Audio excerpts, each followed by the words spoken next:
যদিহে আপুনি আপোনাৰ জীৱনটোত এষ্ট্ৰলজাৰ এজনৰ পৰামৰ্শ লৈ সুন্দৰময় কৰিব বিচাৰিছে, তেতিয়াহ'লে আপুনি আমাৰ কথাখিনি শুনিব।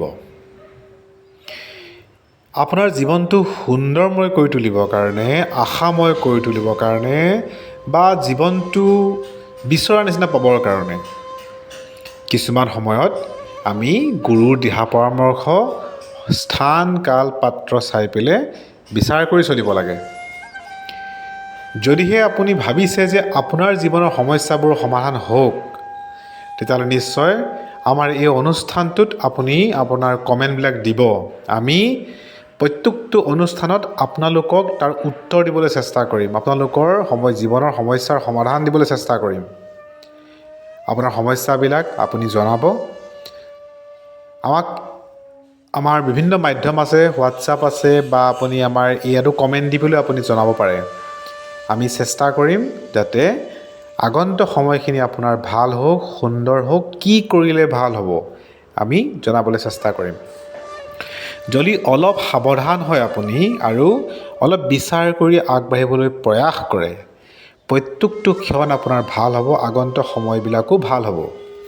কিন্তু যদি আপুনি বিচাৰ বিবেচনা নকৰি যধে মধে কৰিবলৈ ধৰে, অস্থিৰ হৈ খং ৰাগত কৰে বা আপুনি শুদ্ধ অশুদ্ধ বিচাৰ নকৰাকৈ কৰে, তেতিয়াহ'লে আপুনি যিকোনো ডাঙৰ যুদ্ধ হওক, সৰু যুদ্ধ হওক, সৰু কাম হওক, ডাঙৰ কাম হওক, পৰাস্ত হোৱাটো নিশ্চিত।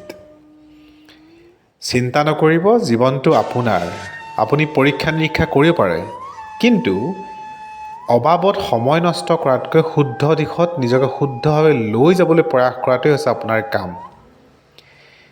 গতিকে যদিহে আপুনি ভাবে মই সুন্দৰকৈ আগবাঢ়োঁ, ভালকৈ আগবাঢ়োঁ, তেতিয়াহ'লে আপুনি নিশ্চয় আমাৰ এই বিনামূলীয়া পৰামৰ্শ লৈ আপুনি আগবাঢ়িব। আপোনাৰ সমস্যাবিলাক আপুনি শ্বেয়াৰ কৰিব, আমি সমাধান কৰিব চেষ্টা কৰিম। দোষী নহ'ব, হতাশ নহ'ব, বিপথে নাযাব। আগন্তুক সময়খিনি আপোনাৰ সুন্দৰময় হ'ব। কেনেকৈ সুন্দৰ হ'ব, কি ভাৱেৰে সুন্দৰ হ'ব, সম্পূৰ্ণ পৰামৰ্শ আমি দিম। আপুনি বিশ্বাস ৰাখক, আপোনাৰ জীৱনটো সুন্দৰময় হ'ব। আপুনি নিৰ্ভয়ে চলিব পাৰিব। আপোনাক সঠিক দিশত পৰামৰ্শ দিয়াটো আমাৰ কাম। তাৰ কাৰণে আপুনি দান দক্ষিণাও দিব নালাগে, আপুনি কোনো ফিজ দিব নালাগে। সেয়া সম্পূৰ্ণ বিনামূলীয়া আৰু সম্পূৰ্ণ সমাজৰ ভাল হোৱাকৈ বা সকলোৰে ভাল হোৱাকৈ আমি দিবলৈ চেষ্টা কৰিম। প্ৰত্যেকৰে সমস্যাবিলাক আমি আলোচনা কৰিম। প্ৰত্যেকৰে সমস্যাবিলাকত আমি এটা বিষয় হিচাপে লৈ আমি আলোচনা কৰিম ইয়াতে, আৰু আপোনালোকক সমাধান দিবলৈ চেষ্টা কৰিম। মোৰ ব্যক্তিগত এষ্ট্ৰলজিত যিবিলাক